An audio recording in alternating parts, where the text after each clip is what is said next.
Are you looking for more out of your life?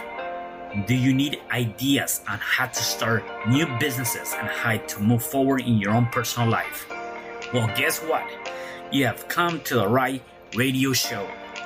At You Can Overcome Anything podcast show, you will learn and hear from many people from all walks of life who are sharing their challenges, their stories, the habits, and the mind shifts they had to overcome to become who they are today. On top, you will get a chance to connect and see how you can overcome anything by networking and learning about your next move through this radio show. I present to you our great speakers at You Can Overcome Anything podcast show with your host, Cesar Espino.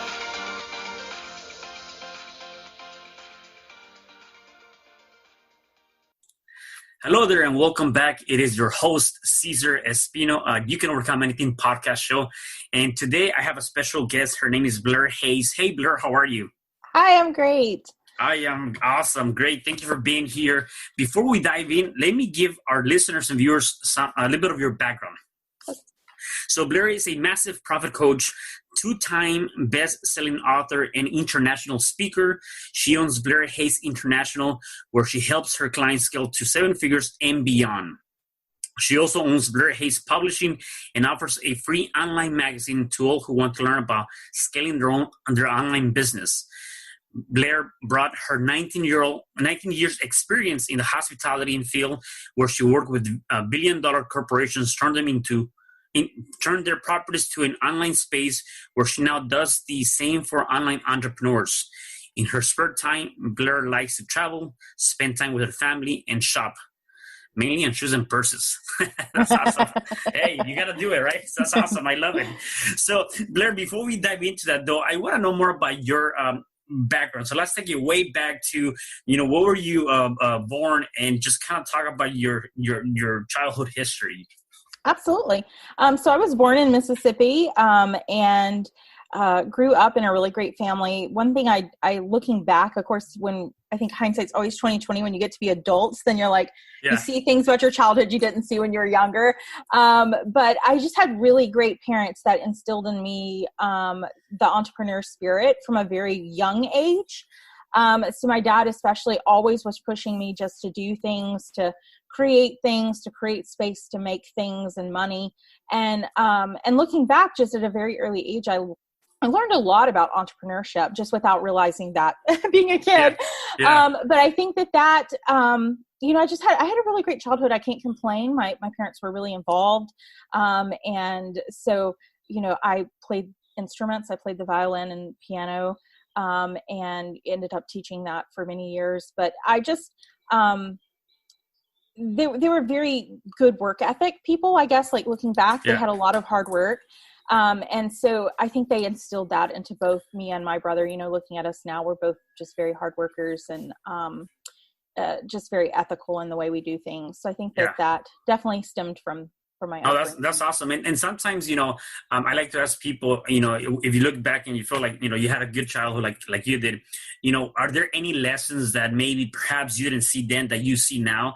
And obviously you talked about the entrepreneurship, but are there any other lessons that you said, that came from that, or something that might have, changed something in your life now based on your past? Any major lessons? I would definitely say money, the concept around money. My parents both were very, what I guess you would call delayed gratification. So they would wait and save up their money. And then when they could pay cash for it, then they paid cash.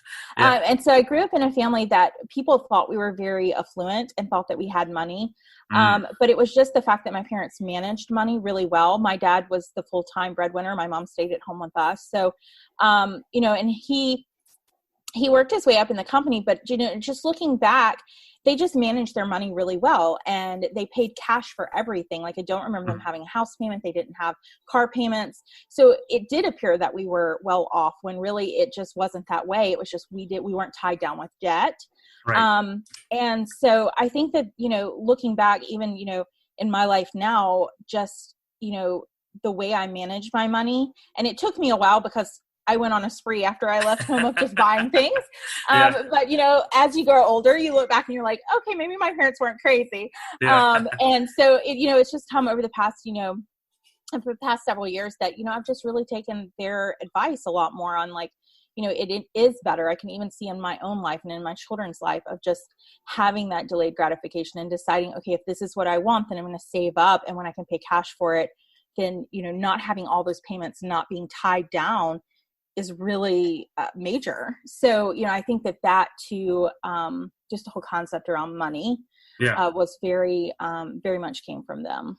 And actually, I love that because a lot of times we tend to have a bad relationship with money, right? And so, you know, with that comes a lot of different things. Then we have it and we tend to overspend all of it. And now we don't have anything because there's no good relationship on that. And so there's definitely lessons to be learned with that, with the ability to say, you know what, I'm going to take this and save it for something that I need down the line versus, you know, overspending what I don't have, right? And so that's actually definitely a great lesson. And I know that for a good amount of people, that is one of the things that is really holding them back from moving forward, you know, and so on and so forth, right?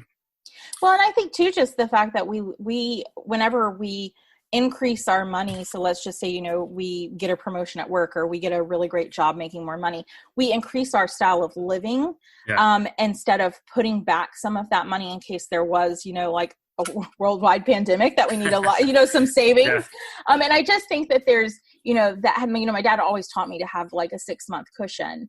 And, you know, looking back, I'm like, God, he was so smart. Like, I didn't see it when I was younger because I like to spend money, but as I've gotten older, I'm like, oh, he was so smart because you don't know when something's going to happen. You don't know when your job's going to cave or when, you know, something major is going to happen, you know, with a sickness or something. Like, you don't know when you're going to need to tap into that savings, and to have that can be pretty life-changing if you're not strapped, you know, and not living above your means. Yeah, no, that definitely makes sense. And in terms of you worked in corporate for, you know, pretty much 19 years, right? Yeah. So tell me more about that story, you know, or at least that you know, lessons learned, maybe things you had to overcome being in corporate for 19 years or working for somebody else for 19 years. So actually I loved my corporate job. I will give you that. Yeah, that's good. It was very rewarding, and it was very, the thing I loved about the hotel industry is you just never knew what your day was going to bring. So it was a real roller coaster ride. But I think the flip side of that is just getting to the point where I realized that corporate was holding me back because you can only move so far up the corporate ladder. And even moving up the corporate ladder just come with a lot of, I guess, price tags I didn't want, just being, you know, a lot of hours. I hardly ever saw my 2 children. I was a single mom too. So just having that kind of hours. And then, you know, I traveled a lot with my particular corporate position. So I think that the freedom aspect of it, I think, is what limited me. But as far as the adrenaline and the corporate, I worked for some great people. Of course, I know we all have some that we work for that we wish we hadn't. Right. But there are very few and far between. I can say that I worked for some amazing corporate teams, and the things I learned from my bosses and the things I took away, I'm still friends with almost all of them and keep in touch with them. They just, as with everything, there's things you can learn. And so I learned a lot from them, especially in the corporate industry, and how to move up the ladder. So I just think that I was blessed. I was very blessed because there's some people you hear out there that have nightmare corporate stories. And mine wasn't so much. I mean, it wasn't a personal level just because it was very lonely at the top and it was a lot of responsibility and hours. But as far as who I worked for, I just can't complain. I had some really great bosses and leaders. Yeah. So besides seeing that you can only go so far in the corporate ladder, were there any other indications or things that kind of came to mind and said, you know what, I need to, you know, venture into an entrepreneur? I think that, well, in the hotel industry, it's a very fluid industry. So they flip properties very regularly, which was my job. And when they flip properties, new owners take over and they want their own teams to come in. So they don't want the old teams to run it anymore. And so being at the top of the ladder, I was the first that got cut. They might keep the lower line level, but they definitely wouldn't keep the upper level. And so it was just one of those things where you just never knew if your job was stable, because they flipped so much. The longest you would stay with the hotels, maybe 3 years. So it was pretty roller coaster ride of just not knowing from one day to the next if you're going to have a job. And though it wasn't hard to find another position, it's just the stress of having to get another position. So I think it was just that sort of, that too kind of played a role in it of just, I was getting older and I wanted a little bit more stability. And there comes with it a point that you're just like, I'm not as young as I used to be. I can't ride this roller coaster and not know from one day to the next my job situation. And so I think that, that played a part in it too. When I decided to venture into the online space, I kind of just dabbled in it. Like I put my foot in and just didn't really want to dive in. And so, I did that for a couple of years, kind of off and on between jobs and between contracts with hotels. But I think, when I decided to fully jump in, it just came to the point of like, either I'm going to make this work or I'm going to go back to the corporate office. And like, I couldn't keep balancing both, just with the hours I was putting in. So I think, I just had to make a decision. Not look back. not look back.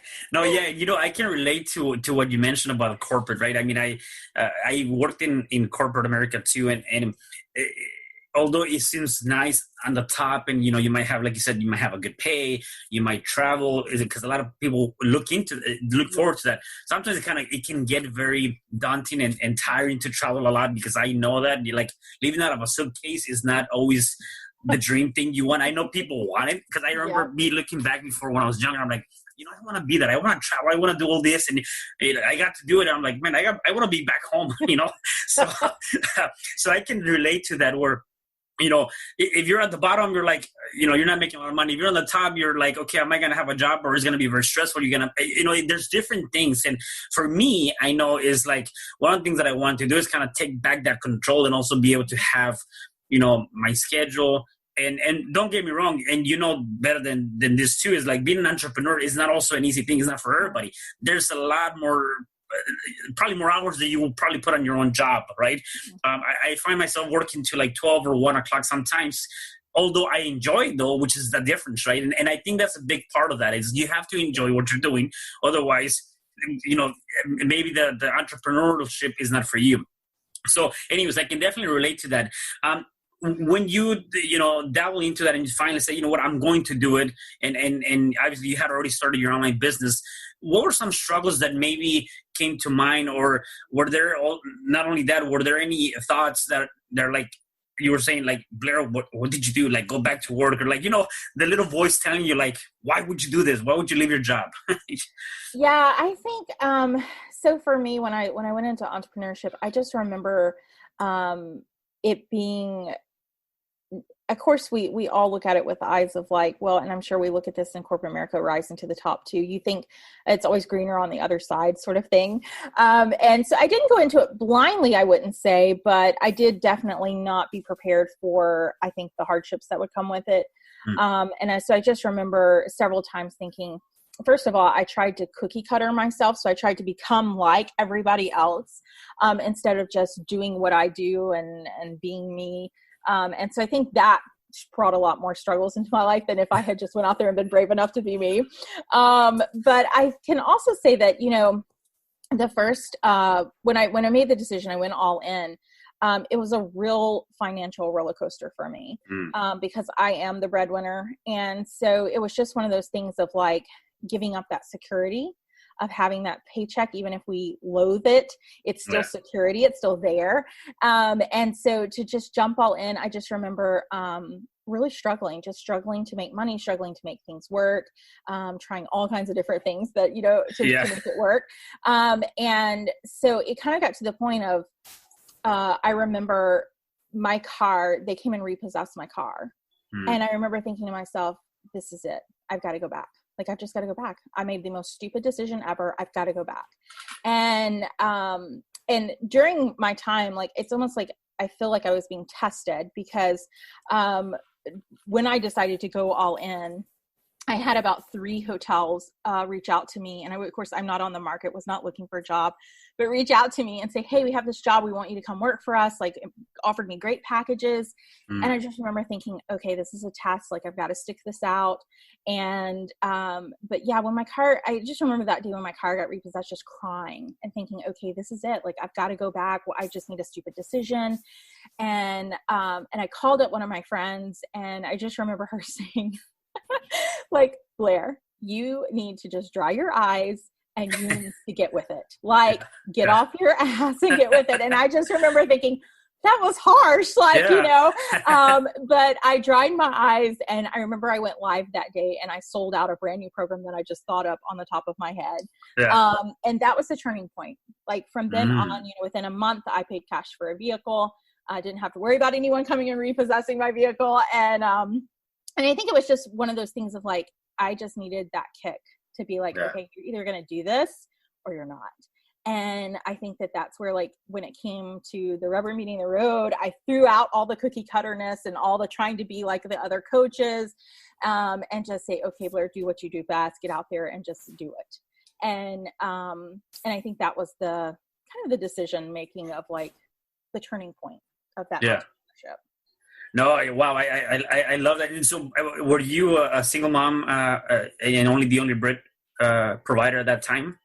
I was, and it's funny because I was dating my husband now, but we weren't together. And it's funny because I met him at my last hotel job, and so all the time I say, and I would never date anyone in my hotel pool because I was the boss, right? Yeah. And so he tried. Good thing you were leaving, right? You were already right. He was like trying to flirt with me, and I'm like trying to shut him down. And I just remember, like, finally one day I told him, like, straight up, like, I don't date people under me. Like, I just worked hard to get here. I'm not going to do it. And so about a week later, he came and turned in his 2-week notice. And he had been with the company for 11 years. And I was like, you cannot leave me. Like, no. Yeah. And he was like, well, if it's the only way I can get a date out of you, I'll just find another job. Wow. And so it's like, well, if he's willing to give up 11-year career, I guess I'll date him. So, so he quit, and we started dating. And then I exited within, I guess it was probably within 3 to 4 months. So, it's one of those things, I think, like, I tell him all the time, I went to the hotel industry, I think, just to find him because it was a long career. But I think, just one of those things of facing entrepreneurship has been easier since him and I have been together, just because he does support my dreams and he does support me. So when things got hard, he was one of the first ones that was like, you've got this, like, you're brilliant, like, you can do this. And so I think having a cheerleader, whether it be a friend or a parent or a spouse, someone that's going to stand behind you when it does get tough in the entrepreneur world, to kind of just give you that kick of like, yes, you've got this, keep doing it. It helps tremendously, because it can be lonely being an entrepreneur, which, it's lonely in the corporate world too, but it's more lonely when you're in like you're by yourself and it's an entrepreneur. Right. At least you're in the corporate, you're like you mentioned, is like you're kind of have that secure, check, even if it's lonely, you're going to get it. And then here you get lonely and you're not doing anything or not putting out any content or whatever it is that you're doing, you're not going to get paid. So you got to definitely, shape up and do that. And I love what your friend said, just kind of wipe up your tears and kind of get to it, right? And so that lets me to another question that I was just thinking, like, how critical it is, for anything really in life, for people to really just start taking action, like whatever it is, right? Because I think sometimes we get, too busy and worry about all of the details, or we get overwhelmed with a lot of information. And at the end of the day, we don't even take the action, right? There's so much stuff that you don't even know where to start or where to go. So how critical is it to take action? Well, one of my favorite sayings, and I think any of my clients would say, I tell them this every single week, is to get out of their head. We overcomplicate things as humans. So we overanalyze, we think things over too much. If you just do it, I always say imperfect action is better than no action. Like, just go and do it. It doesn't have to be perfect. You don't have to have beautiful content put out there.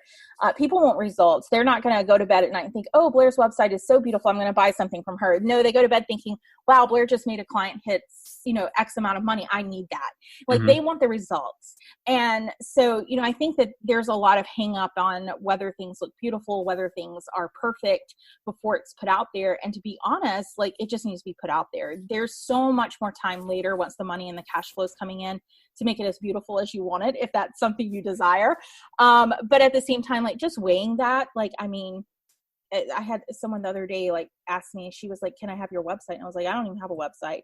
She's like, you built your business with no website? And I'm like, yeah, like, you don't have to have a website. It's nice. And I have a domain and I want to get it built eventually, but it's not where my revenue is. So, so it's just think, go where the money is, go where the cash flow is. Don't worry about how beautiful it is or how perfect it is. There's time to perfect it. There's time to make it beautiful later. Like, just get the cash flow coming in. I love that. The imperfection is better. So you said it's better to take imperfection action than perfect action, right? Imperfect action is better than no action. Oh, then no action. Because I think, like, when we get hung up on perfection, we end up just stalling ourselves. Like, we deadlock ourselves. Yeah. And I think that's just like every human. It's just a human trait. Because we get all in our head and then we're like stalled. It's like we lock ourselves up from making money. And then it just keeps it's like almost like spiraling out of control eventually. Right.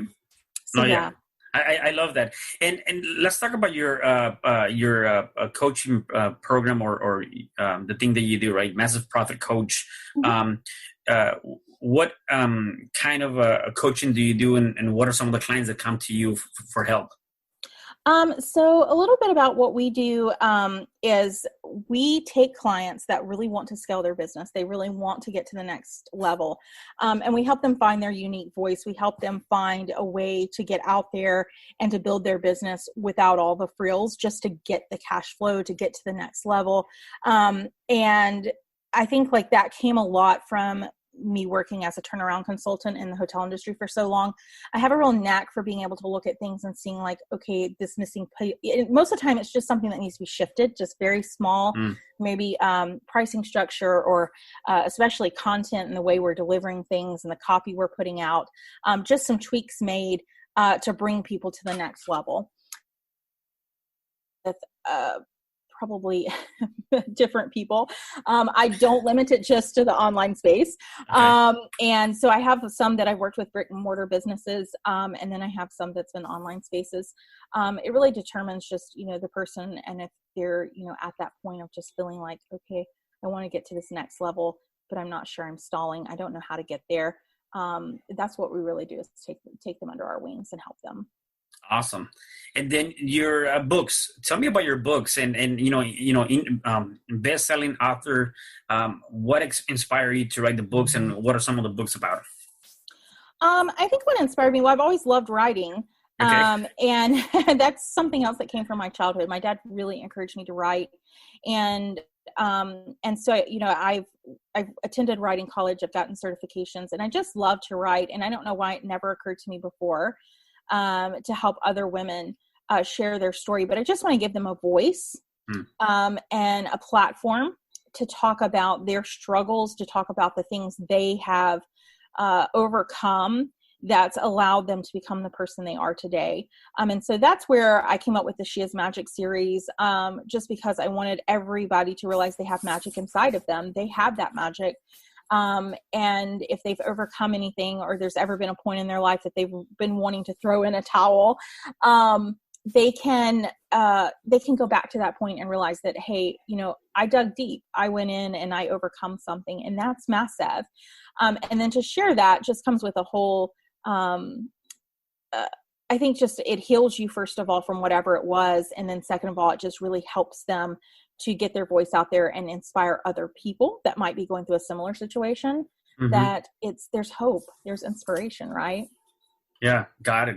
No, that's awesome. I can definitely relate to that. I mean, I think uh, we, a lot of people want to be able to look for in or either find sometimes a similar story that people can relate to, right? And say, okay, well, what are some of the lessons? What are some of the things that I can take from that Mm-hmm. can help me in my own journey, right? Mm-hmm. And I think that's definitely very critical. Now, with that though, definitely putting out that series just so that people can see and people can relate to that. What do you think are other things that people can do to overcome some of their challenges on a day-to-day basis? I went through some very major stuff many years ago when I actually lost my first husband um, to to the prison system for life, and I just remember looking for support and not finding the support I needed. There wasn't a lot of support out there for spouses, and so that's kind of the reason I dove myself into my career so strongly, was because it was my out. Mm, And as we all know, like, that's not a very good way to heal. So yeah. it ended up in a whole host of some really serious health issues. But I think looking back, I just remember a neighbor that I had when I was going through it, and I remember crying, and him and his wife were so sweet. And he told me one day, he says, "Blair, just take it one day at a time." And I says, "I can't, like, a day Mm, seems too much." And he was like, "Well, then take it 1 hour at a time, 1 minute at a time, one breath at a time, like, take it at the speed you can." And I just remember that saved me for several years of just remembering, like, I have to break this down to where I can manage it. And if mm, that means, like, if they're going through something major, literally taking it down to what you can. And then I think that, if you're willing to talk about your experience, that those people will be brought into your life. You don't even have to go out there looking for them. So it's been crazy how it's tended to be like I've attracted people that have also been affected by the justice system without me going and looking for them. It's like they are just attracted to me. And so having that, I think, like, if you're willing to talk about it, just being willing to share your story when it feels good for you. mhm. But realizing that everyone's in their own space. Like, if it takes you years to heal, there's nothing wrong with you, right? If it takes you weeks to heal, there's nothing wrong with you. We all heal in our own time and in our own space. And so taking care of you is the most important thing I could tell anyone. Yeah. Because that's really what you have to do whenever you're going through challenges. Yeah, definitely two things that I picked up on that I want you to elaborate more. Number one is, you're attracting, without even thinking about it, you're attracting that. So what is your belief on energy, right? Because I believe that energy, just like money is energy, a lot of things that we do is energy, it flows. And so number one, what is your belief on energy? And with that comes how you focus, or the things that you're thinking about would expand, right? And so if you Mhm. can elaborate on that. Yeah. Well, actually, I'm a firm believer in energy. Okay. And so I feel like, we are what we attract, and what frequency we drive on really impacts us in our life completely. And that too has been something that, uh, well, some people know, because this my clients know. I tap a lot. I'm a huge firm believer in EFT, and a huge believer in frequencies. So there's certain essential oils I use when I'm Mm, doing a law of attraction that increases the frequencies. But I just think, like, you are what you attract what you are. So, like, if you are in a really low spot, getting in there and visualizing yourself at a spot of where you want to be, or meditating, or really using a vision board, whatever it is that you see increases your energy level, do more of that. And for everyone, that's very different. So I don't think there's a cookie cutter way to manifest millions, if that was to yeah, be something. everybody will be doing it. Yeah, I think it's very unique. It's very catered to each person. You have to find what works for you and what elevates your frequency and your energy. But just to realize that is so huge, that you are, and you attract everything that you're thinking of, that you're doing, that you're putting your energy towards, because you're operating at that frequency. So, if people would realize that, and I talked about this a few weeks ago in a training that I did, if you're at a bad point, flipping that energy. switch. So something I've used for years is if I'm at a point that I'm upset or I'm hurt by something, flipping that into an energy of, okay, what can I do to make that not happen? And so like, for example, I was dealing with some people that were copying my work. And so I was upset by it, of course, right? Because it's my hard work. But I just remember, I can either sit there and complain about it and wallow in it and probably attract more of it, or I can flip that switch and say, okay, I'm a little perturbed. I'm going to get out there and I'm going to really educate people on how they can protect themselves.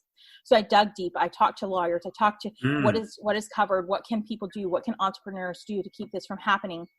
And I'm actually creating a course right now that will probably come out the end of this month. That's one of the things we teach is integrity in business and ethics and how to protect yourself from being copied, and what you can do to protect your intellectual property. So, how do you use that energy? So, right, energy is so movable. So when it's in a bad spot, how to move that into a good spot, right? It's really all about that. Wow. No, that's awesome. And I really love that. And I think that's definitely for entrepreneurs, that's definitely going to be a good program that you can have, because there is that missing piece in many different aspects, right? Into that. The other thing that I wanted to ask is, what is your belief when it comes down to surrounding yourself with a particular group of people? How critical is that for even in your personal life, right? Mm-hmm. Well, I don't know who it was that said that you are who you surround yourself with. Like you take your top 5 people you spend your most time with, and that's who you'll be like. But it's something that I actually have believed in for quite some time. So I've always looked to people that were at the next level, people that were where I wanted to be, and really followed them, got into their energy. There's certain gurus out there that I'll admit I follow them. I read their books. And I really get into their space, because if I surround myself with that, then I believe, we become who we're around. And so if you're surrounding yourself with that, that is who you'll become. And it's easier to see it. It's easier to achieve it. It's easier to visualize yourself there, than if you're with people that are, at the same level as you, or even, somewhere you've already accomplished, like keeping your mindset there. My dad said something that when I was a child, I've always used. He says, you're either moving forward or you're going backwards. There's no such thing as standing still. Standing still is like it's not there, right? You're either moving forward or you're going backwards, period. So what are you doing? And so, I try to look at how am I moving myself forward, and really using my intuition. I'd probably say my intuition is my number one guide. I was just actually talking to my business coach this morning about that. Like, I don't even do market research on things, which is so against my corporate strategy. If it's good and it feels good and I really have a really good intuition feeling about it, I just do it. And so I think that too, is just one of those things of like, I've really learned to listen to my intuition and who I follow. And if something begins to feel off, then I just get out of that space. Yeah. You just mentioned that you were talking to your business coach. So you as an entrepreneur, business owner, do you have your own business coach that consults you? Yeah. So is that a necessity or a must or something that entrepreneurs should definitely consider having? I think that, once again, if you want to push yourself to the next level, you have to invest in yourself. You have to be willing to find that person that you align with really well, and that will take you to that next level. I have, I have a business coach, I have a life coach, and I think that that's just so important, that whatever area of your life you're looking to grow, find someone that you really align with, that you feel really good with, that the energy matches. Whenever I'm hiring a coach, I dig really deep. I don't just go out and hire someone because of their content or their fluff. I really dig deep of how do I feel about this person? Am I aligned? Is our energy exchange good? Do I feel good about them? I'll watch them for probably, no joke, I watched the business coach I have now. I watched her for 6 months before I would invest. And so, it comes back to, once again, just being really cautious about where you put your money. I'm not for entrepreneurs going out and just spending money to spend money. I think actually that's a really bad habit in the Yeah. entrepreneur life. I see that happen so much in the online space, and it drives me crazy because I'm like, do they not think about their ROI? Do they not think about like how they invest their money? They just buy stuff. Yeah. And, you know, just really give that consideration of like, you know, what isn't, you know, is this going to be a good investment? Before you go and purchase something. And I do that like with each of my coaches. I make sure I'm really aligned with them before I move forward and say, okay, you know, I need you. Yeah. So, yeah. No, definitely. And I believe, just like anything, I believe that you need to, like you said, vet out the coach or whoever you're trying to align with. I do believe that as an entrepreneur, you definitely always have to continue to work hard and working yourself. And then, you know, with that comes, you know, having some mentors and coaches. And I have some of those myself too. I always tell people, make sure you're working harder on yourself than you do on anybody else. And with that comes, well, what am I doing to grow? Right. So definitely, I definitely, I can see the connection there too, for sure. So you have a 30-day program, right? Tell me a little bit about the program and, what is that consist of, and if people wanted to kind of join that or you know, reach out to you for that, they get a better idea. Absolutely. So it's my 30 days to 10K. It's a self-paced led program. And to be honest, I really just took down how people, I think, you know, once again, people overcomplicate getting to 10K. And so I simplified it into the really breakdown steps of like, okay, you can take these small steps, and it's probably not the steps you think I'm going to tell you. Because once again, we're so used to the cookie cutter approach of like, oh, you have to create a beautiful funnel and you have to, and none of that is in my system. So if that's something people need, they're not going to find it in my system. But it's just a very simplified approach of like how to get out there and get cash flow into your business to where you have that, what I call base, that bread and butter. And then you can scale, then you can go up and scale and create other things. But to create that base, within your business is so important, because if you have that cash flow, you can invest in other things, you can scale, you can make it beautiful, you can create funnels if you want to. But it's not how I teach. So I just teach a very simplified approach of getting out of your head and breaking it down. And so a lot of the people that have taken the 30 days to 10K, either A, had never made money before in their business, or B, had really struggled on that roller coaster entrepreneur up and down before they got into the program, and saw, okay, it can be easy. Like, I'm making it really hard. I'm overcomplicating it. And because of that, I'm stalling myself from making money. Got it. Awesome. So a couple more questions for you before I let you go. If people wanted to connect with you, where can they connect with you? I encourage them to reach out to me on Facebook. That's my number one platform. I have a business page called Blair Hayse, and then my personal as well. Got it. And then you've given us quite a few tips. So if you were to give us one more tip in terms of what people can do today, regardless of what they're going through in life, that they can start practicing to overcome anything in their life, what would that be?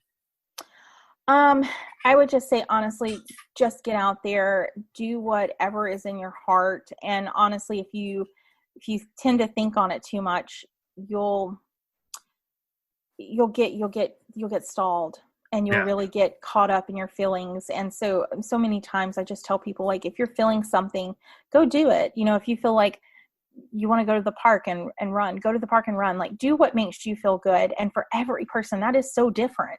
But just really weigh, like, what brings you joy, what brings you happiness, and then do more of it, period. That's just the bottom line. Business, personal, it doesn't matter. yeah, definitely. Just do it. Yeah, that's awesome. And then what are some of the things that you do, some habits or daily things that you do to keep you in a positive state of mind? Meditation and EFT is my number one. That's my go-to. I do it every single morning. You will not find a morning I don't do it. And then I would say probably also just self-care, making sure that I take care of me, because we're running ourselves ragged. We'll never be able to create. So I just always look at anything I create, anything I do, you know, am I coming from a space that I want to create in?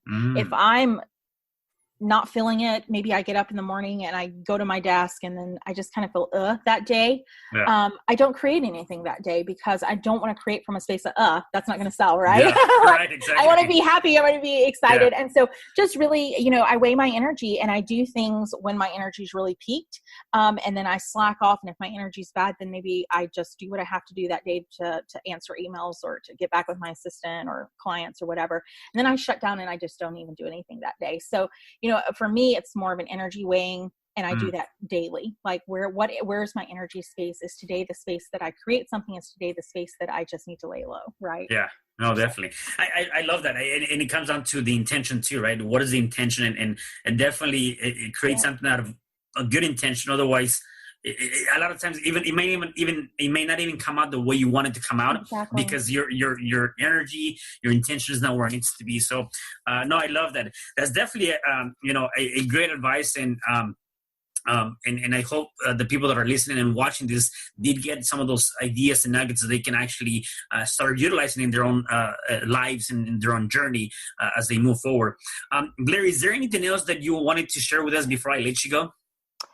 Just if you have a voice, you use it, right? There's nothing I can't stand it when people are like, oh, you're so lucky, you're so successful. And I'm like, lucky? Like, there's nothing about luck out there. Like, just get out there, make it happen. You can be just as successful as any coach or any person you put on a pedestal. You have the ability, just get out there and make it happen for yourself.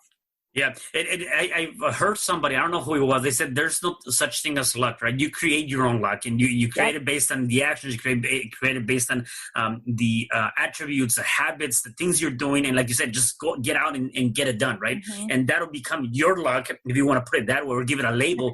There's nothing such thing as that, So no, I love that. Blair, thank you so much for being here and sharing, your ideas and your story with us. So thank you for being on the show. Yes, thank you for having me. Yeah, definitely. And for the rest of you guys, please make sure you like, subscribe, go check out Blair, connect with her on Facebook, go to her website. I'll get all the information down here. Please make sure you share, comment, and like, and stay tuned for the next episodes coming up on You Can Overcome Anything podcast show. Have a good one. Bye. Hi, I'm Cesar Espino, real estate investor, business coach, and consultant, and author of the book, You Can Overcome Anything, Even When the World Says No. My number is 424-501-6046. In my book, I talk about making the necessary changes to shift your mind for prosperity and certainty. Pick up your copy at Amazon. I also love helping families with their real estate and can purchase your house fast and all cash. Follow me on Instagram, Facebook, and LinkedIn. My number is 424-501-6046. Thank you for having me today. I am so glad you tuned in to this podcast. You can find me at Spreaker.com, where you can like and subscribe. And to learn more about myself and my services, you can find me at www.cesarrespino.com, or you can also find me at Facebook under Cesar R. Espino.